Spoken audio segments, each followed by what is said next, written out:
UMNO akan menang PR15 tapi Ismail bukan lagi Perdana Menteri. Kabinet Ismail tak patut hantar surat pada Agong. 12 menteri hantar surat pada Agong, Ismail hilang kepercayaan. Panas, ini reaksi Agong isu PR15. Bekas ahli PAS jumpa Presiden UMNO timbulkan tanda tanya.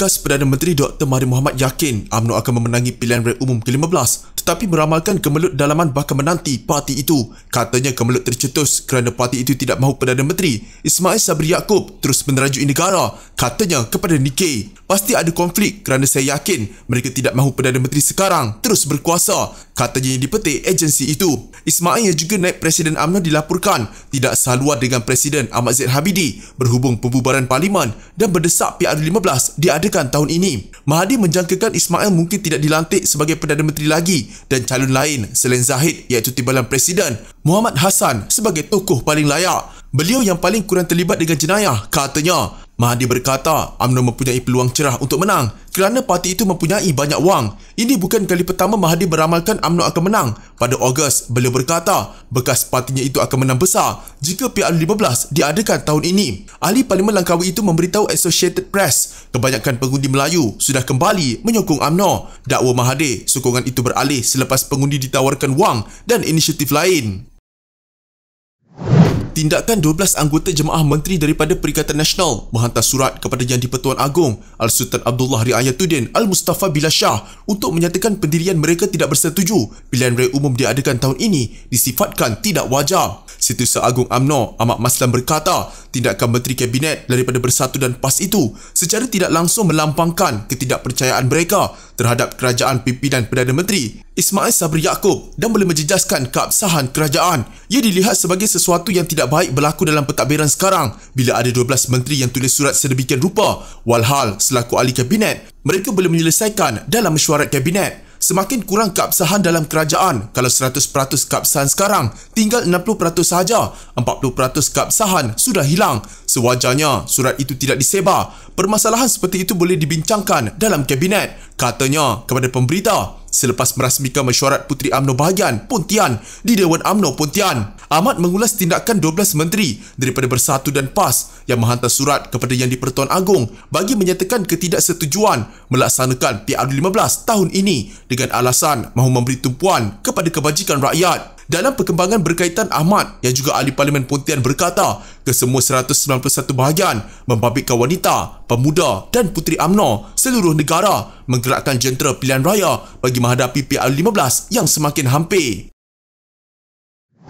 Ketua Pemuda UMNO Ashraf Wajdi Dusuki bertanya sama ada Perdana Menteri Ismail Sabri Yaakob masih memiliki sokongan 12 menteri dari Perikatan Nasional. Ia selepas mereka menghantar surat kepada Istana Negara bagi meminta Yang di-Pertuan Agong agar tidak memperkenankan pembubaran Parlimen sehinggalah musim banjir berakhir. Ashraf berkata dia membangkitkan persoalan itu kerana hanya Perdana Menteri yang ada hak untuk menasihati Agong agar Parlimen dibubarkan. Jika menurut Perkara 43 Perlembagaan Persekutuan, seorang Perdana Menteri yang sudah hilang kepercayaan majoriti, dia boleh menasihati Agong untuk membubarkan Parlimen atau letak jawatan. Saya yakin Perdana Menteri lebih bijaksana untuk membuat keputusan yang selaras dengan Perlembagaan Persekutuan, katanya dalam hantaran di Facebook. Dia juga bertanya pandangan pakar perlembagaan berhubung perkara itu. Ismail Sabri masih di bawah tekanan dari partinya sendiri untuk membawa pembubaran Parlimen kepada Agong. Ia walaupun dengan nasihat Jabatan Meteorologi agar PR15 tidak diadakan segera ekoran risiko banjir, penggal Parlimen hanya akan tamat Julai tahun depan. Yang di-Pertuan Agong bimbang dengan maklumat yang diperoleh pagi ini semasa taklimat mengenai banjir akhir tahun menurut sumber yang berada di dalam bilik taklimat berkenaan. Sumber yang enggan namanya disiarkan berkata Sultan Abdullah Sultan Ahmad Shah diberi taklimat mengenai musim monsun timur laut yang dijangka bermula bulan depan dan berlarutan hingga Mac tahun depan. Baginda dikatakan menyuarakan kebimbangannya tentang kesan pilihan raya umum ke-15 kepada rakyat sekiranya ia berlangsung ketika musim tengkujuh. Tuanku bimbang pilihan raya diadakan pada musim monsun timur laut yang akan datang kerana ia akan memberi beban kepada rakyat. kata sumber yang rapat dengan perkembangan itu. Baginda juga menyuarakan harapan agar pihak berkuasa tempatan bersedia dengan baik dan mengelakkan isu-isu yang tidak perlu dan kesukaran kepada rakyat, katanya. Pagi tadi, Sultan Abdullah melawat Pusat Ramalan dan Amaran Banjir Negara (PRABN) di mana baginda diberi taklimat oleh Ketua Setiausaha Kementerian Alam Sekitar dan Air Zaini Ujang dan Ketua Pengarah Jabatan Meteorologi Muhammad Helmi Abdullah. Menurut pegawai Istana Negara yang hadir di pusat itu, pihak istana meminta taklimat itu supaya Agong dapat menilai persiapan agensi kerajaan untuk menangani banjir akhir tahun. Kunjungan baginda ke PRABN diadakan ketika UMNO terus mendesak agar Perdana Menteri Ismail Sabri Yaakob membubarkan parlimen serta-merta bagi memberi laluan kepada PRU15. Seorang pakar perubahan iklim baru-baru ini turut memberi amaran supaya tidak mengadakan PRU sebelum Februari tahun depan dengan mengatakan bahawa keadaan banjir semasa musim tengkujuh pada akhir tahun mungkin lebih buruk daripada yang berlaku pada 2021. Zaini turut memuat naik di Facebook dan berkongsi data Jabatan Saliran dan Pengairan yang mengunjurkan hujan puncak bagi negeri Pantai Timur Kelantan, Terengganu dan Pahang pada Disember. Bagaimanapun, semua negeri lain di Semenanjung Malaysia dijangka mengalami hujan puncak pada bulan November.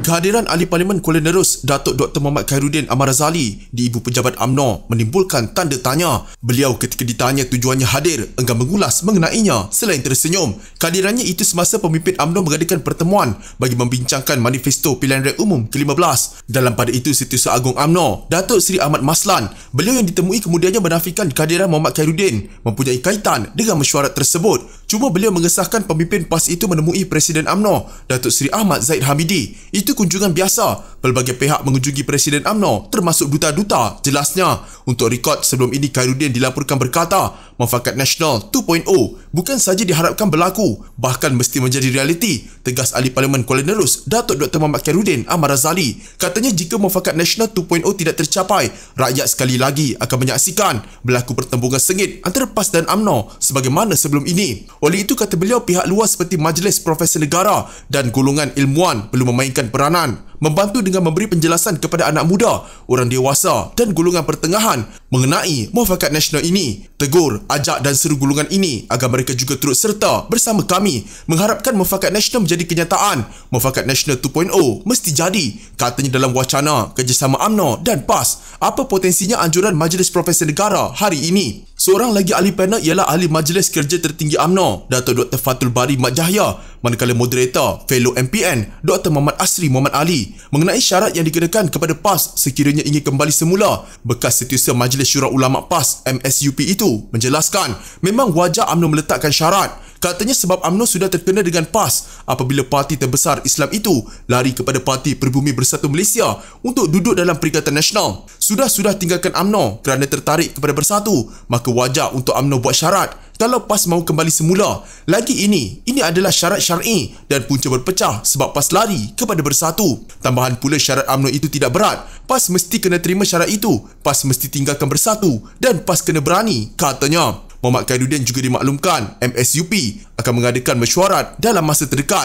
Beliau menegaskan Majlis Syura Ulama PAS perlu membuat keputusan iaitu balik kepada Muafakat Nasional yang ditubuhkan dan dimeteraikan pada 14 September 2019 mengikut peraturan parti. PAS menyertai Perikatan Nasional tidak ikut peraturan parti, sedangkan tubuh Muafakat Nasional ikut peraturan parti iaitu dari Majlis Syura ke Jawatan Kuasa PAS Pusat JPP bahawa kedua kali muktamar sebelum buat draft dan dipersetujui MSUP serta JPP untuk ditandatangani. Panjang prosesnya untuk tubuhkan Muafakat Nasional. Saya boleh bercakap kerana saya di situ. Saya Setiausaha Majlis Syura PAS, ahli jawatan kuasa dan juga teknikal PAS nak tubuhkan Muafakat Nasional mengikut peraturan parti sepenuhnya. Hari ini saya lihat pimpinan PAS berbelah bagi. Satu pihak hendak balik kepada UMNO melalui Muafakat Nasional, manakala satu pihak lagi tidak mahu tinggalkan kekasih baru iaitu Bersatu. Saya kata mereka kena tinggal bersatu, katanya. Beliau juga mendedahkan Bersatu kini sedang berusaha meminang Pakatan Harapan, sedangkan dasar PAS yang menjadi teras dan ditegakkan oleh Majlis Syura Ulama